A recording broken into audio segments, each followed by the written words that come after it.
इस वक्त रणथंभौर से बड़ी खबर मिल रही है, जहां जैन मंदिर के चौकीदार को मौत के घाट उतारने वाले सब अडल्ट मेल शावक की शिफ्टिंग कर दी गई है। CWLW शिखा मेहरा के निर्देश पर यह शिफ्टिंग हुई है। फील्ड डायरेक्टर अनूप केआर की देखरेख में कल देर शाम को ट्रैंकुलाइज कर शिफ्ट किया गया। रणथंभौर से विशेष टीम देर रात करौली के एनक्लोजर में लेकर पहुंची है सब अडल्ट शावक को। रात्रि करीब 3:30 पर शिफ्टिंग का पूरा काम पूरा हुआ। आपको बता दें कि एरोहेड की फीमेल सब अडल्ट अनवी उर्फ कनकटी पहले से ही बीड एनक्लोजर में है और अब मेल सब अडल्ट को करौली एनक्लोजर में शिफ्ट कर दिया गया है। इन दोनों ही मेल फीमेल सब अडल्ट को तीनों घटनाओं के लिए जिम्मेदार माना गया। तीनों घटनाओं को इन्होंने अंजाम दिया था। 16 अप्रैल की पहली घटना की जिम्मेदार अनवी थी, जबकि शेष 2 घटनाओं को दोनों ने मिलकर अंजाम दिया था। खबर पर और अधिक जानकारी के लिए हमारे एसोसिएट एडिटर निर्मल तिवारी हमारे साथ जुड़ चुके हैं। निर्मल जी, शिफ्ट कर दिया गया है रणथंभौर से, लेकिन क्या इस शिफ्टिंग के बाद ये हादसे कम होंगे? क्योंकि पहले अनवी को शिफ्ट किया गया था, लेकिन उसके बाद भी हादसे थमे नहीं थे। देखिए, कह सकते हैं कि रणथंभौर में अब राहत बहुत जल्दी मिलने वाली है। जल्दी इस मायने में कि जो अभी मंदिर मार्ग बंद कर रखा था, वहां जो टूरिज्म बंद कर रहा था, संभवतः जल्दी शुरू हो जाएगा। कारण सीधा सा है, एरोहेड जो T84 है, उसके जो तीनों सब अडल्ट शावक थे, उसमें जैसा आपने कहा अनवी जिसने पहली घटना को अंजाम दिया था 16 अप्रैल को, उसको बीड एनक्लोजर में शिफ्ट कर दिया गया था, उसको 14 मई को। उसके बाद लगातार 2 हमले हुए, क्योंकि 11 मई को हमला किया गया था देवेंद्र के ऊपर, जो वहां रेंजर थे, उनकी मौत हो गई थी उस हमले में। उसमें अनवी और उनके भाई यानी कि जो सब अडल्ट था मेल एरोहेड का, उसने उस घटना को अंजाम दिया था। और तीसरी घटना जो अभी पिछले दिनों घटी, जिसमें जैन मंदिर के जो चौकीदार थे, जिसको मौत के घाट उतारा राधेश्याम माली को, वो एरोहेड का मेल शावक था। यानी कि अनवी और जो मेल सब अडल्ट लगातार जिस तरह से घटनाओं को अंजाम दे रहे थे, दोनों की अब शिफ्टिंग हो चुकी है। अनवी को पहले शिफ्ट कर दिया गया था और देर रात इसको, जो मेल सब अडल्ट है, इसको करौली के एनक्लोजर में शिफ्ट कर दिया गया है। इसको ट्रैंकुलाइज किया गया, उसके बाद इसकी शिफ्टिंग की गई। हालांकि रेडियो कॉलर नहीं लगाया गया, क्योंकि खास बात यह है, सबसे एक्सक्लूसिवली हम फर्स्ट इंडिया न्यूज के माध्यम से हम हमारे दर्शकों को बता रहे हैं कि इस मेल शावक ने, जो टीम कल इसको ट्रैंकुलाइज करने गई थी, जिसमें FD अनूप केआर और उनके तमाम जो दूसरे साथी शामिल थे, उनके ऊपर भी चार्ज करने की कोशिश की। यानी इसका आक्रामक हो चुका है। मैन ईटर इसलिए इसको कहेंगे क्योंकि इसने पिछला जो हत्या की, जिस तरह से इसने पिछली किलिंग की, उसमें इसने कुछ मांस के कुछ हिस्से को खाया भी था उस जैन मंदिर के चौकीदार को। तो निश्चित तौर पर इसको बाहर छोड़ना खतरनाक हो सकता था। लेकिन इस बीच एक घटनाक्रम और हुआ। जैसे ही फॉरेस्ट की टीम इसको ट्रैंकुलाइज करने के लिए निकली, वैसे ही NTCA ने जो परमिशन देती थी पहले तीनों सब एडल्ट्स के शिफ्टिंग की, अचानक उस परमिशन को रोक लिया जाता है। उसमें ये आदेश जारी किया जाता है कि आपको इस परमिशन के अंदर संशोधित एप्लीकेशन भेजिए, तब परमिशन देंगे। लेकिन तब तक टीमें निकल चुकी थी। ऐसे में बहुत जरूरी था कि त्वरित निर्णय लिया जाए। मुख्य वन्यजीव प्रतिपालक शिखा मेहरा और लगातार जो दूसरे अफसर थे, उन्होंने इस पर त्वरित निर्णय लिया कि नहीं, अब जब टीमें निकल चुकी हैं तो इसको यहाँ ट्रैंकुलाइज करें और इसको बिना रेडियो कॉलर लगाए, क्योंकि इसको हार्ड रिलीज नहीं कर सकते, ये खतरनाक हो सकता था।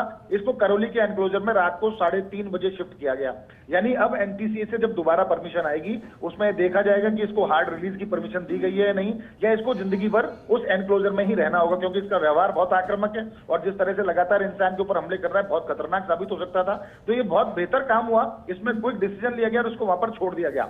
लेकिन अब देखना यह है कि चूंकि अनवी एनक्लोजर में है, ये जो दूसरा जो मेल सब एडल्ट है ये एनक्लोजर में है, तीसरी जो फीमेल है, हालांकि वो आक्रामक नहीं है, लेकिन उसको भी शिफ्ट करना है। एक को मुकंदरा शिफ्ट करना है अनवी में से और इस फीमेल में से, और एक को रामगढ़ बेचारी शिफ्ट करना है। तो उनकी शिफ्टिंग भी जल्दी हो जाएगी, क्योंकि गर्मी का मौसम भी है। लेकिन ये तो तय है कि जो आतंक का पर्याय बन चुके थे एरोहेड के तीनों सब एडल्ट, उनमें से 2 जो प्रमुख थे, जिन्होंने 3 हत्याओं को अंजाम दिया था, उन दोनों को अब सजा दे दी गई है। सजा इस मायने में कि उन दोनों को एनक्लोजर में शिफ्ट कर दिया गया है। लेकिन हाँ, हम एक बात जरूर कहेंगे कि किसी भी बाघ को एनक्लोजर में शिफ्ट करना उसका इलाज नहीं हो सकता। लेकिन ऐसा बाघ जो बार बार ह्यूमन किलिंग कर रहा हो और उसके बाद मैन ईटर में तब्दील हो गया हो, निश्चित तौर पर उसको NTCA की SOP के अनुसार उसको एनक्लोजर में रखना ही बेहतर होगा, क्योंकि जिंदगी से ज्यादा कीमती कुछ नहीं होता। अगर वो इंसान के ऊपर बार बार प्रहार करो, और जैसे कल रात को भी उसने किया, जो टीम गई उसको चार्ज किया, उस टीम के ऊपर गनीमत रही कि किसी को कोई नुकसान नहीं हुआ, अन्यथा एक और हादसा हो सकता था। ऐसे में बहुत जरूरी था उसकी शिफ्टिंग। तो उसकी शिफ्टिंग हो चुकी है। अब इंतजार है तो इस बात का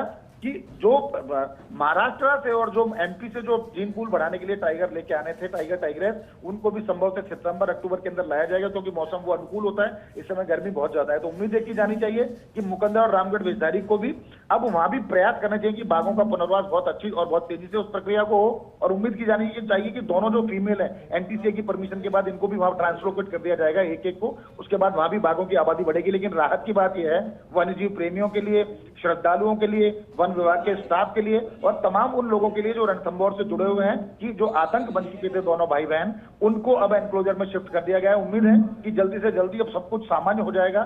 जल्दी से वहां पर जोन 1 से लेकर 5 तक जो सफारी होती थी सफारी भी होगी, मंदिर मार्ग को भी खोला जाएगा। लेकिन हम फिर कहेंगे, क्योंकि फर्स्ट इंडिया न्यूज बार बार इस बात को कहता रहा है हिमाद्री, कि एक रणथंभौर को लेकर के एक बहुत योजना बनाई जानी चाहिए, एक बृहद योजना जिसके अंदर किसी तरह की सियासत ना हो, जिसमें किसी तरह का दबाव ना हो, और उसमें किस तरह से जो पूरा किले की दीवार है उसको दुरुस्त किया जाए। रोप वे पे काम बहुत तेजी से होना चाहिए।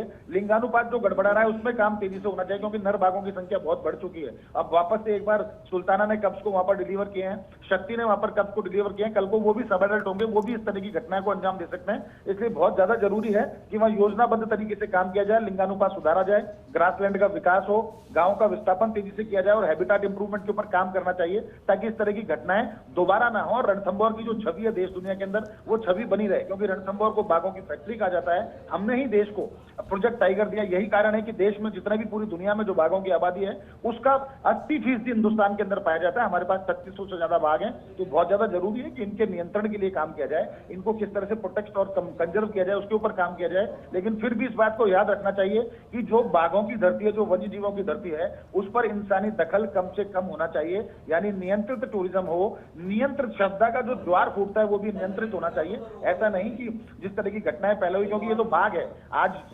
सपोज दोनों को हटा दिया, लेकिन कल दूसरे सब एडल्ट आएंगे, कल दूसरा बाघ आएगा, इंसान को उसका सामना ना हो, इसको लेकर बेहतर तरीके से काम करना चाहिए। लेकिन मैं फिर भी पूरी टीम को हम इसके लिए कहेंगे कि एसीएस अपर्णा अरोड़ा, शिखा मेहरा जो CWW है, वो अनूप केआर की मैं जरूर कहूंगा जो रणथंभौर के फील्ड डायरेक्टर हैं, तमाम सियासी दबाव के बावजूद, तमाम भारी दबाव के बावजूद उन्होंने बहुत शानदार तरीके से काम किया है। निश्चित तौर पर वन विभाग की टीम इसके लिए बधाई की पात्र है। बस काम इस पे होना चाहिए कि योजना बने, उस पर त्वरित क्रियान्वयन उसका किया जाए, ताकि इस तरह की घटनाओं की पुनरावृत्ति ना हो। हिमाद्री जी बिल्कुल, इस तरह की घटनाओं की पुनरावृत्ति ना हो, ये बात देखनी बेहद जरूरी होगी।